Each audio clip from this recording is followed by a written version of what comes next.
का नए साझेदार के प्रवेश में जो आपके 13 जो इलस्ट्रेशन है, 13वां जो इलस्ट्रेशन है उसके बारे में बता रहा हूँ। लगभग सारे टॉपिक हम कर चुके हैं, सब में एडजस्टमेंट में थोड़ा सा डिफरेंस होता है। तो इसमें देखो आपके 13वां जो इलस्ट्रेशन है इसमें दो पार्टनर है सूरज और चंदा, जिनका लाभ हानि का अनुपात है 2:1। इसमें तीसरा पार्टनर है आ रहा है इसमें तारा 1/3 हिस्से के लिए न्यू पार्टनर। अब इसमें दे रखा है कि वह अपने हिस्से की ख्याति के लिए नकद भुगतान करती है। नए साझेदार जो इसमें आ रही है तारा 1/3 हिस्से के लिए, वो ख्याति का पैसा यानी कि गुडविल का पैसा कैश में लेकर आ रही है। लेकिन कितना पैसा लेकर आ रही है ये नहीं दे रखा है। पूंजी के बारे में दे रखा है कि वो पर्याप्त पूंजी लाती है जिससे नई फर्म की कुल पूंजी का 1/3 भाग दिया जा सके। देखो इसमें नई साझेदार की पूंजी नहीं दे रखी है, कैपिटल नहीं दे रखी है। अगर नए साझेदार की कैपिटल नहीं दे रखी है तो उसको हम पुराने साझेदारों की समायोजित पूंजी के आधार पर ज्ञात करते हैं। समायोजित पूंजी यानी कि एडजस्टेड कैपिटल हम पार्टनर्स कैपिटल अकाउंट से ज्ञात करते हैं। कैसे ज्ञात करते हैं इसके बारे में हम पहले इलस्ट्रेशन कर चुके हैं। तो इसमें नई पूंजी तो हम पार्टनर्स कैपिटल अकाउंट जब बनाएंगे उसी समय ज्ञात करेंगे, लेकिन इसमें नया साझेदार जो है ख्याति की राशि कितनी लेकर आएगा इसके लिए ख्याति का मूल्यांकन भी करना पड़ेगा। लेकिन सबसे पहले हमारे को रिवैल्यूएशन अकाउंट बनाना पड़ता है, पुनर्मूल्यांकन खाता।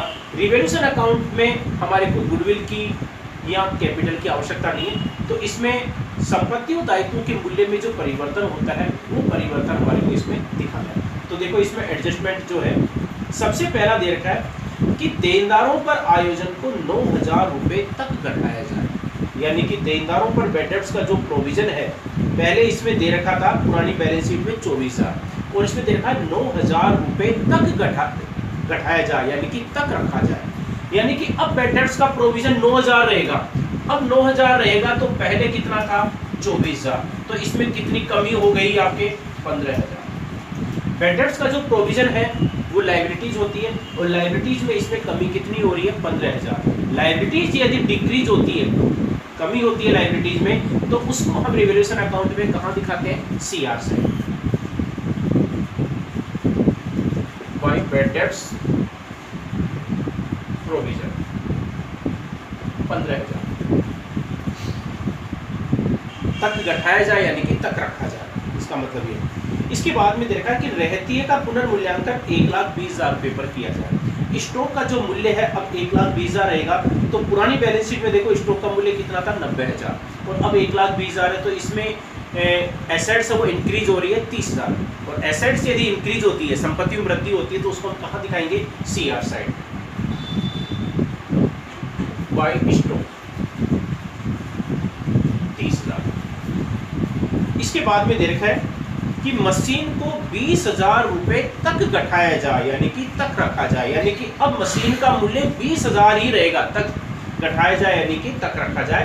अब मशीन का मूल्य 20,000 रहेगा, तो पुरानी बैलेंस शीट में मशीन का मूल्य कितना था 29,000, तो कितनी कमी हो गई है 9,000। संपत्ति के मूल्य में कमी होती है तो उसको हम कहाँ दिखाते हैं DR साइड मशीन, तो इसमें 9,000 की कमी हो रही है, ये हम इसमें दिखा देंगे DR साइड। इसके बाद में दे रखा है कि बैंक ऋण का भुगतान कर दिया जाए, तो इसको तो हम केवल बैलेंस शीट में दिखाएंगे, डायरेक्ट भुगतान करने की उसमें बैंक बैलेंस हमारा कम हो जाएगा। रिवैल्यूएशन अकाउंट में के लिए 3 ही बने हैं, तो अब इसमें टोटल लगा लो। तो देखो इसमें रिवैल्यूएशन अकाउंट जो हम बना रहे हैं उसमें CR साइड का टोटल ज़्यादा आ रहा है और CR साइड का टोटल आ रहा है आपके 45,000। 45,000 में से हमने ये 9,000 है ये हमने घटा दिया,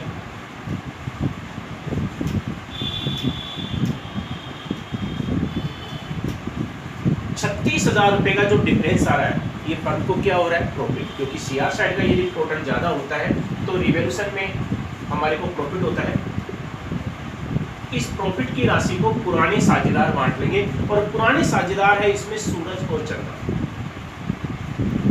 सूरज और चंदा। तो 36,000 को ये किस अनुपात में बांटेंगे 2:1 के अनुपात में, तो 36,000 को ये 2:1 के अनुपात में, यानी कि 2/3 तो सूरज का हो गया, तो ये हो गया 24,000, तो 24,000 रुपये तो ये सूरज का हो गया, तो दूसरे का कितना हो जाएगा 12,000। इस प्रकार से ये 36,000 रुपये हमने बांट दिया, टोटल आपके 45। ये हो गया आपके रिवैल्यूएशन अकाउंट, ठीक है। रिवैल्यूएशन अकाउंट बनाने के बाद में अब हम बनाएंगे बैलेंस शीट, लेकिन ये पार्टनर्स कैपिटल अकाउंट। लेकिन पार्टनर्स कैपिटल अकाउंट बनाने से पहले हमारे को एक तो ख्याति का मूल्यांकन करना है, दूसरे साझेदारों के लाभ हानि के अनुपात में परिवर्तन होता है, तो नया अनुपात कैसे ज्ञात करेंगे वो हमारे को ज्ञात करना है। देखो सबसे पहले इसमें हम ख्याति का मूल्यांकन करेंगे, और ख्याति का मूल्यांकन कैसे करेंगे, क्योंकि इसमें दे रखा है कि इसमें नई पार्टनर है तारा, इसमें इतना दे रखा है कि वो 1/3 हिस्से के लिए ख्याति का पैसा कैश में लेकर आएगी, लेकिन कितनी लेकर आएगी ये नहीं दे रखा है। लेकिन ख्याति का मूल्यांकन दे रखा है कि ख्याति का मूल्यांकन कैसे करेंगे, गत 3 वर्षों के औसत लाभ के 3 गुने के आधार पर। तो 3 वर्षों के लाभ देखो, इसमें पहले वर्ष का जो लाभ है वो दे रखा है 30,000, और दूसरे वर्ष दे रखी है हानि, फिर तीसरे वर्ष का लाभ है 50,000। तो पहले लाभों को जोड़ देंगे, तीसरे वर्ष का लाभ 50,000, इसको जोड़ देंगे तो टोटल कितना हो गया 80,000। हानि की राशि है वो लेस कर देंगे, दूसरे वर्ष की हानि थी 35,000, ये 35,000 इसमें से लेस कर देंगे, ये हो गया 45,000।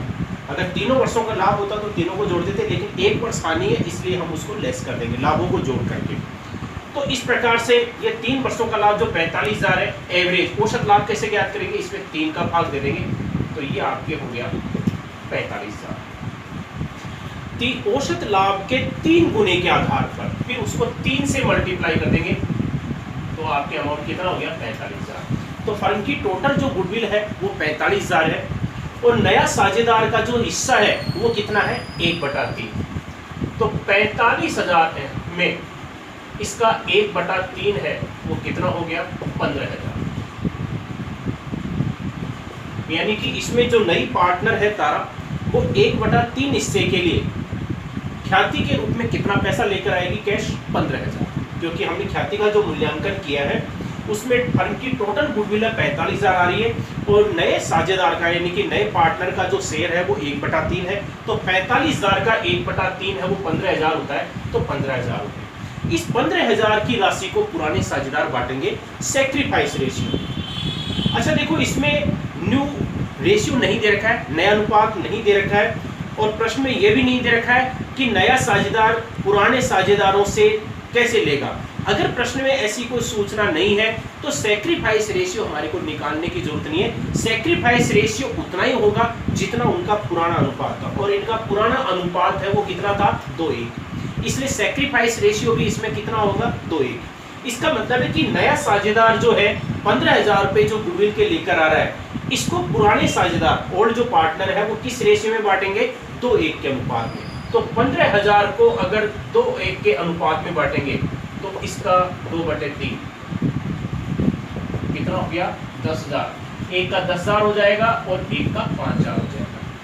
तो इस प्रकार से हमने ख्याति का मूल्यांकन कर लिया, और ख्याति का मूल्यांकन करके उसमें नए साझेदार का ख्याति में हिस्सा कितना है वो भी हमने ज्ञात कर लिया है।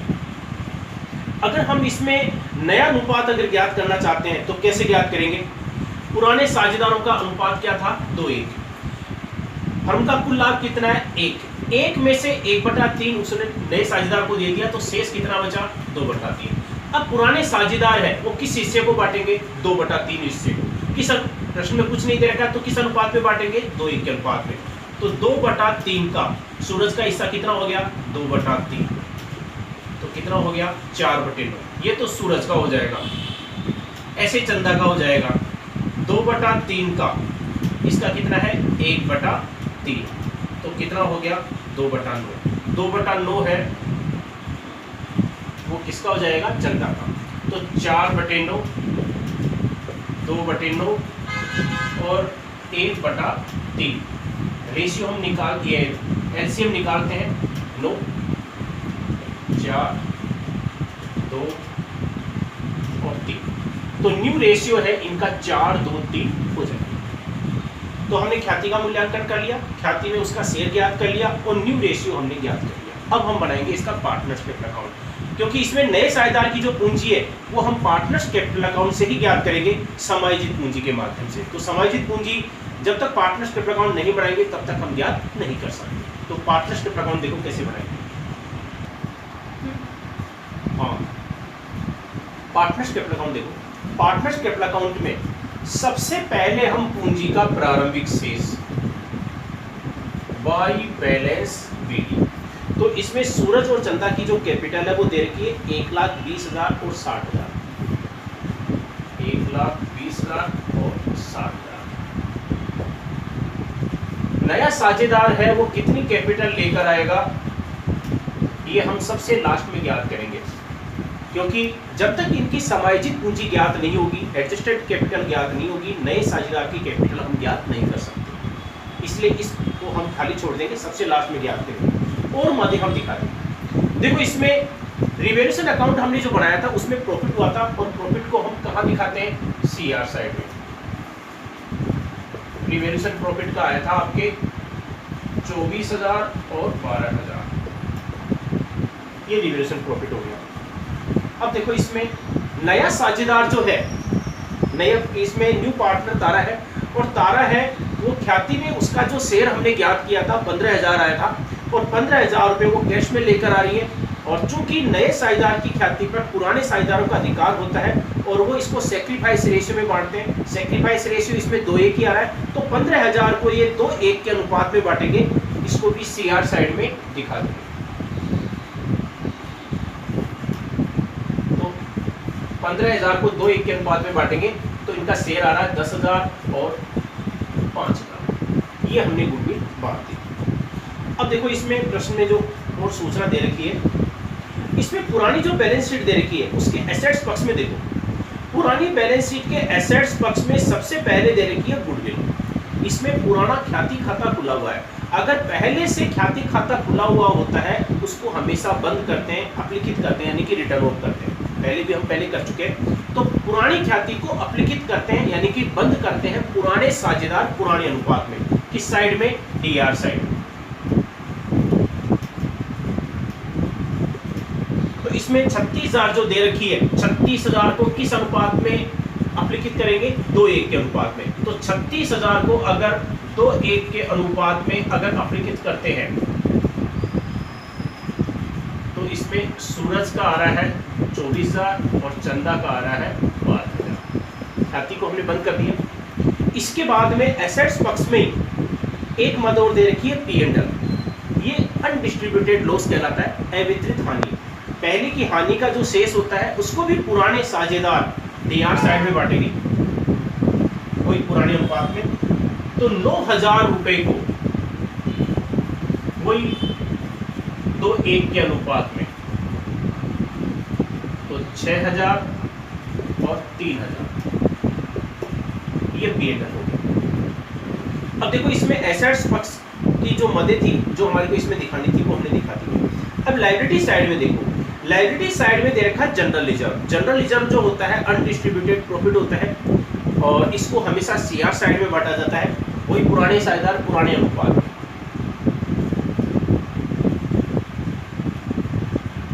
तो जनरल रिजर्व इसमें दे रखा है 30,000, 30,000 को भी वो पुराने अनुपात में 2:1 के अनुपात में, तो 2/3 सूरज का हो गया, 20,000 और 10,000, ये जनरल रिजर्व हो गया। हमने जनरल रिजर्व भी बांट दिया है, हमने गुडविल इसमें दिखा दिए, रिवैल्यूएशन का जो प्रॉफिट है वो भी हमने दिखा दिया है। इसके अलावा पहले की जो मदें थी वो भी हमने दिखा दी है। अब इसके अलावा अब और कोई मद नहीं है, नए साझेदार की पूंजी लास्ट में ज्ञात करेंगे। सबसे पहले इनकी समायोजित पूंजी, तो पुराने साझेदारों की समायोजित पूंजी कैसे, सीआर साइड का टोटल लगाकर उसमें से डीआर साइड का घटा देंगे, तो ये पूंजी का जो अंतिम शेष आता है जिसको हम बोलते हैं बैलेंस सीडी, यही समायोजित पूंजी कहलाता है, एडजस्टेड कैपिटल। तो अब इसमें टोटल लगा लो, आपके इस साइड का जो टोटल है वो कितना आ रहा है।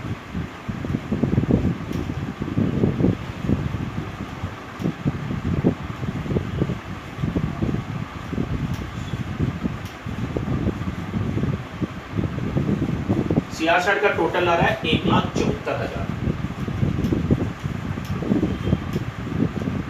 और डीआर साइड में देखो 24 और 6 30, 30,000 इसमें से घटा दो, ये आ रहा है 1,44,000। तो बैलेंस सीडी में हम कितना लिख देंगे, 1,44,000। इसके बाद में देखो चंदा का, इसका टोटल लगा हुआ आपके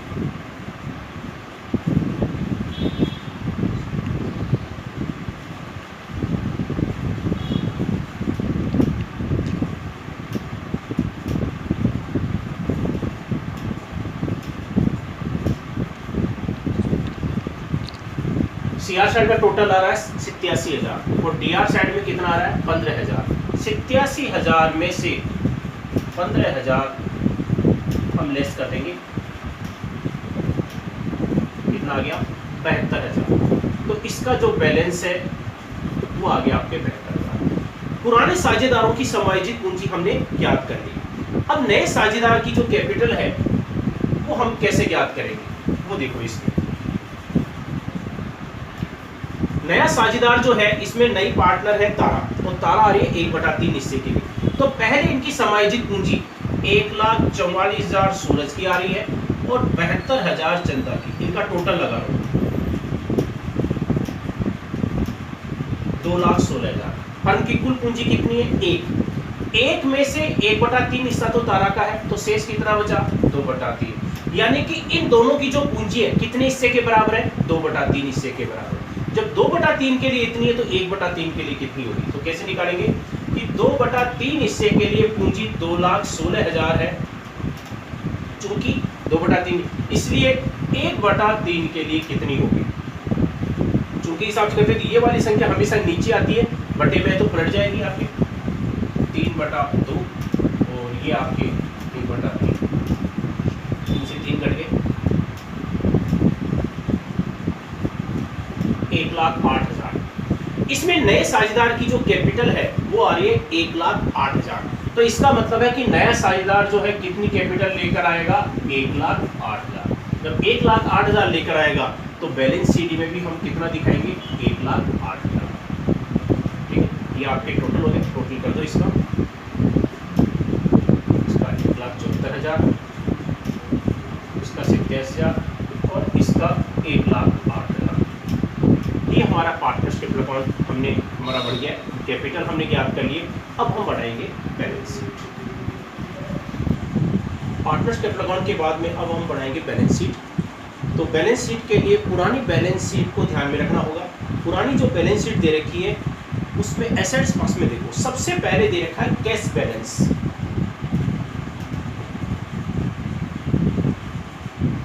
कैश बैलेंस है इसमें पहले का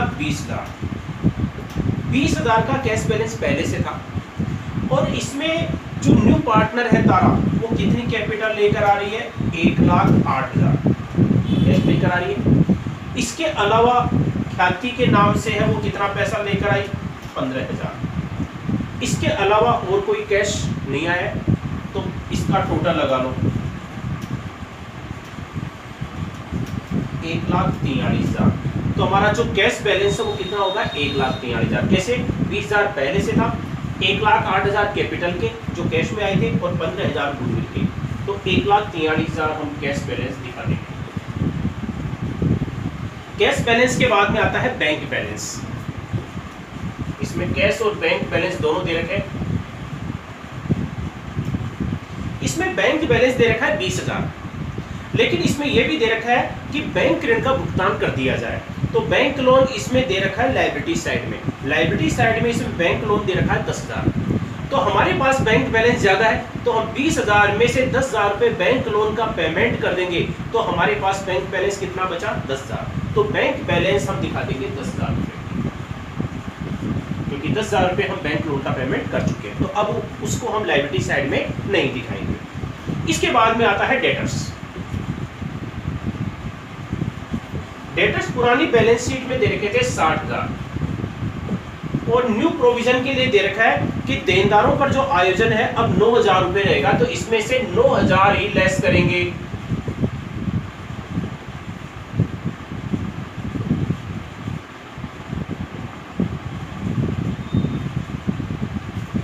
डेटर्स के बाद में फिर दे रखा है स्टॉक। स्टॉक के बारे में दे रखा है कि स्टॉक का जो है नया मूल्यांकन 1,20,000 रुपए पर किया जाए, तो स्टॉक का मूल्य 1,20,000 रुपए पर दिखा दें। स्टॉक के बाद में दे रखा है फिर मशीन। मशीन के बारे में दे रखा है कि मशीन का पुनर्मूल्यांकन है 20,000 रुपये पर किया जाए, तो मशीन को 20,000 रुपये पर दिखा देंगे, क्योंकि पहले 29,000 था और इसमें दे रखा कि 20,000 रुपये तक घटाया जाए, यानी कि 20,000 रुपये तक रखा जाए, तो 9,000 की कमी होगी तो 20,000 रुपये रहेगा। मशीन के बाद में फिर दे रखा है फर्नीचर। फर्नीचर के बारे में इसमें प्रश्न में कोई सूचना नहीं है, तो फर्नीचर 10,000 था, 10,000 रुपये पर ही दिखा देंगे।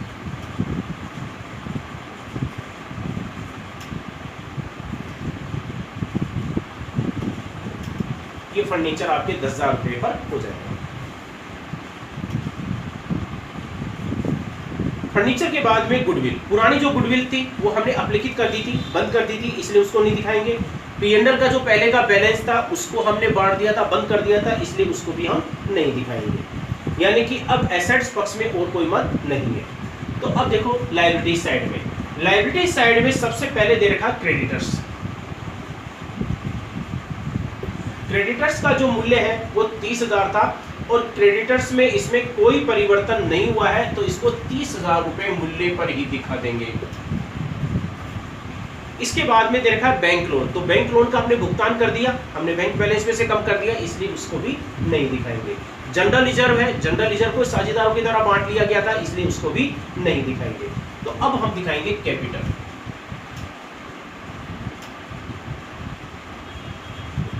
सूरज, चंदा और तारा। तो देखो इसमें सूरज की जो कैपिटल है वो आई थी 1,44,000, इसकी आई थी 72,000 और इसकी आई थी 1,08,000। तो इनका जो टोटल है वो देख लो।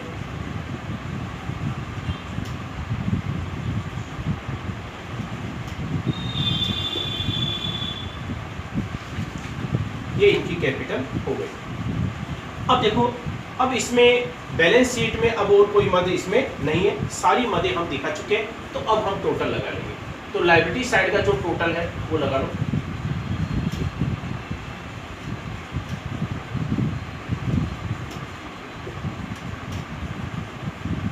₹3,54,000। अब इसका टोटल देख लो आपके,